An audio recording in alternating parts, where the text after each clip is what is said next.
ને બકા તો પછી આ લોકો તને જીતવા નહીં દે. એના કરતા 80 લાખ લઈને તારી જિંદગી બનાવી નાખ.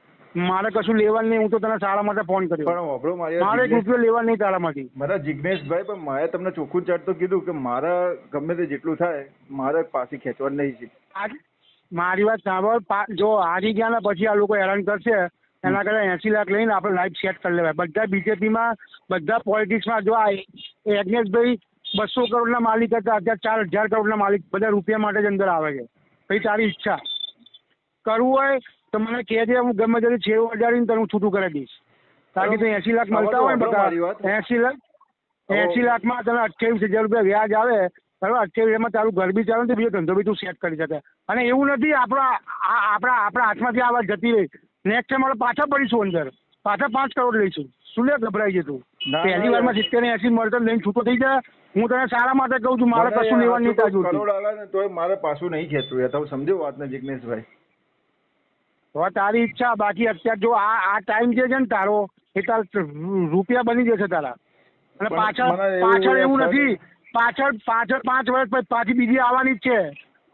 એમાં આપણે પાછા કૂદીશું. આપણે રૂપિયા હોય ને તો તાકાતથી કૂદે. અત્યારે આપણે રૂપિયા નથી, સમજતું? બાકી તારી ઈચ્છા. મારે યાર એક ઈચ્છા. બાકી જો એના 80 લાખ આવે ને, એના 80 લાખ આવે ને કે 70 કે 50 જે બી આપતો હોય તને, એ અત્યારે તું 5 વર્ષ સેવિંગ કર ને.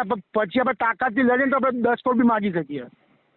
મને 2-3 જણાએ આવી સલાહ આપી. તારું નામ મેં કોઈ નહીં આપ્યું. મને કે અત્યારે પૈસા આવતા હોય ને બસ ખેંચી જ લેવાય. બધા રૂપિયા બનાવવા માટે આમાં પડે છે. અને સમજી લે મારી વાત સાંભળ, તું બીજેપીનું જ આમાં શું છે વર્ચસ્વ વધારે છે. કારણ કે હિન્દુત્વ માટે કામ એને કર્યું છે. મારા વોર્ડની અંદર હોબળો મારી વાત. મારા વોર્ડની અંદર અત્યારે હાલ મહેસાણા વોર્ડ નંબર 11 ની અંદર હું અત્યારે હાલ છેલ્લા 3 થી 4 મહિનાથી કામ કરી રહ્યો છું. બરોબર છે ના? આટલું બધું જયારે સમજી લો કે ક્યારે બોલાતું ખબર છે? જયારે તમે જીતના ઉમેદવાર હો ને. એટલે આ ભાઈ મારી વાત સાંભળ. આ ઇમરાન ખેડાવાલા છે ને અમદાવાદમાં, એની સામે પેલો ઉભો હતો ને અમર પેલો છોકરો, ને જોરદાર રેલી કાઢી હતી. ભાઈને હવા હતી કે બીજેપીની સામે ફાઇટ મારી દઈ, ના નીકળી. અને પેલો છે ને 6 કરોડ આવતો હતો. 6 કરોડ બી ગયા અને સીટ બી ગઈ. એના કરતા હું તમને બેસ્ટ સલાહ આપું. એવું હતું રાત્રે શાંતિથી ફોન કર મને. 70-80 લાખમાં જો તારે વાત ના કરવી હોય તો મને કે હું કોકના થ્રુ તને વાત કરીને ઊંચું કરાવી દઉં. બોલ, 80 લાખ રૂપિયા બગા ઓછી કિંમત નથી.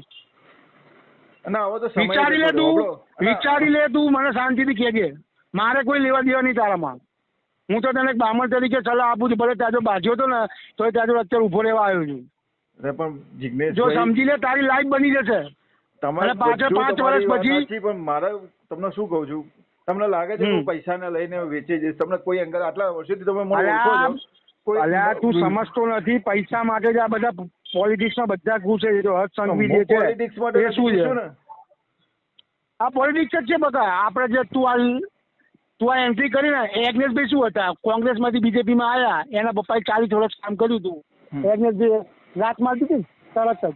એ પૈસા માટે લાત મારી હતી. આ રૂપિયાનો ખેલ છે બકા. યજ્ઞેશ કાકા તમારા જોડે છે? ના, એ તો અલગ છે. હું તો બહાર ઉભો છું પેટ્રોલ ભરાવા. એવું છે? મારી વાત સાંભળ. જો તારી જિંદગીનો દસકો છે સમજી લે. 5 વર્ષ પછી આપણે છે ને 80 લાખ હોય ને એની જગ્યાએ આપણી જોડે 2 કરોડ થઈ ગયા. 2 કરોડ પછી તું ફાઇટમાં ને તો બીજા 10 આપણે પડાવી શકીએ. જિંદગી આમ જ ચાલશે. બાકી તારી ઈચ્છા બકા. બાકી જો આપણે હારી ગયા ને તો આ લોકો તને હેરાન કરીને જીવવા નહીં દે ને, અને તું હેરાન થઈ જઈશ. બાકી હું તને સારી સલાહ આપીશ કે 80 લાખ લઈને આપણે ઊભું થઈ જવાય.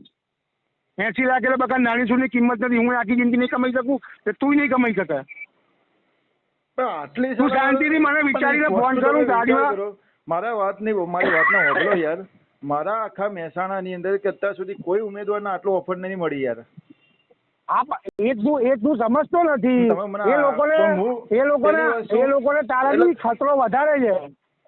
પણ તમને કોની માહિતી પહોંચાડી યાર? અરે બધું મળે યાર આપણને યાર. હું યજ્ઞેશભાઈ જોડે ફરતો તો વચ્ચે. પોલિટિક્સમાં મારા ટચ નહીં હોય સમજતું. અને એ લોકો બી તને ખોટું નથી કહેતા. સત્તા તો બીજેપીની દેશ છે બધા. પણ હારીને આપણે છે ને દુશ્મન બનવું ખોટું છે. એના કરતા રૂપિયા લઈને આપણે રાજા બનવું સારું કહેવાય. હું તને સાચી સલાહ આપું. પછી તારી ઈચ્છા. તમારું બરોબર છે પણ યાર મારું મન નહીં કહેતું એટલે હું નહીં કરું કઈ કોઈ બી સંજોગે. હવે અરે આ ગાંડા લક્ષ્મી ઘરે આવે ને તો મોઢું ધોવા ના જવાય. સમજો તું ભાઈ? કેટલું પેટ્રોલ ભર્યું? ચાલે છે ને પૂરા 1 ચાવલા પેટીએમ એક જ લીધો બાપુ અહીંયા હા કાકી બંધ કરી દે. હું તને સારી સલાહ આપું છું, બાકી તારી ઈચ્છા. તારે વાત ના કરવી હોય તો તારા ઘરે તને પૈસા આવી જશે, હું સેટિંગ કરાવી દઉં લે. બાકી જો આવો મોકો મને મળતો ને બકા તો હું જે આ મજૂરી કરું છું ને એના કરતાં બેઠા બેઠા ખાઉં ઘરે. 38,000 રૂપિયા 28,000 રૂપિયા મહિને વ્યાજ કોને કીધું યાર? અને આપણે ધંધો કરી અલગથી. બોલ તારે કરવું હોય તો તું મને શાંતિથી ફોન કર, હું તને કરાવી દઈશ. અને આપણે 70-80 લાખ જે લોકો કહે છે ને તો આપણે એક દોઢે આપણે ખેંચાવડાવીએ અને આપી બી દેશે એ રીતે. બોલ તું વિચારી લે, તારા મમ્મી પપ્પા જોડે તું વાત કરી લે. બાકી આમાં કેવું થશે ખબર છે કે જો હારી ગયા પછી બકા કોઈ તારો હાથ પકડવા કોઈ નહીં આવે. ભલે ને ગોપાલ ઇટાલિયા ગમે તે બકા મોટી વાત કરે એ કે લાઈફ ટાઈમ તને ખાવાનું પૂરું પાડે કે તને સપોર્ટ નહીં કરે. સમજી લેતી. હા હું તને મારો અનુભવ કહું છું. હું તને આપણે હારી ગયા ને બકા પછી કોઈ હાથ પકડવા નહીં આવે. એના કરતા ઇટ ઇઝ બેટર કે 70-80 લાખ લઈને છૂટું થઈ જવાય. પણ હવે ફોર્મ પાછું ખેંચવાનું નથી આપણે. નેક્સ્ટ ટાઈમ છે ને આપણે આના કરતા વધારે માં પાડીશું.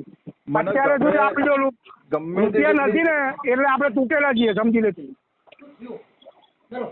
અને આપણે એવું હોય ને તો એની જોડે આપણે એ તને બીજેપીમાં ટિકિટ આપવાનું ખેંચે જ ને એ લોકો તો ટિકિટ લઈ લઈશું આપણે બીજેપીમાં.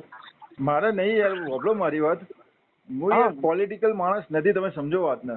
હું પોલિટિક્સમાં છું, મારી પોલિટિકલ માણસ નથી બરાબર છે તારી વાત, પણ રૂપિયા લઈને બધા જિંદગીમાં ઊંચું આવી જવાનું. સમજી લે. બીજી વાર આપણે લડવું હોય ને તો આપણા ખિસ્સામાં 50 પેટી જોઈએ. સમજી લે તું. હું તને એમ કહેવા માંગુ છું. આપણે ક્યાં લાઈફ ટાઈમ એવું કીધું છે કે આપમાંથી અમે લોકો નહીં લડીએ. નેક્સ્ટ ટાઈમ પછી લડીશું આપણે. પછી રૂપિયા તો હોવા જોઈએ આપણા ખિસ્સામાં. એના રૂપિયા આપણે એને મારવાનો. બાકી તારી ઈચ્છા. હું તો તને સલાહ આપી, હું તો છૂટી જઈશ. વિચારીને મને કહેજે તાર કરવું હોય હું કરાવી દઈશ તને. બરાબર. રાત્રે તારા મમ્મી પપ્પાને બધાને વિચાર લે કે 70-80 ની ઓફર આવે એક્સેપ્ટ કરી લેવાય કે તો મને કહેજે. કરી જ લેવાય હું તો કહું છું. બોલ. હલો. તું વિચારીને મને કે લોકોનું ના બર તારી જો હાર થઈ ગઈ ને બકા કોઈ ચા પીવડાવે કોઈ નહીં આવે. આ મારા શબ્દ યાદ રાખજે તું. આ રૂપિયા હશે ને તો બધા પગે પડવા આવશે. તારી ઈચ્છા. સમજી ગયો. તારે વાત ના કરવી હોય તો મને કહેજે, હું તને શેરો પગાર દઈ અહીંયા બેઠા બેઠા. તને ઘરે પૈસા મળી જશે.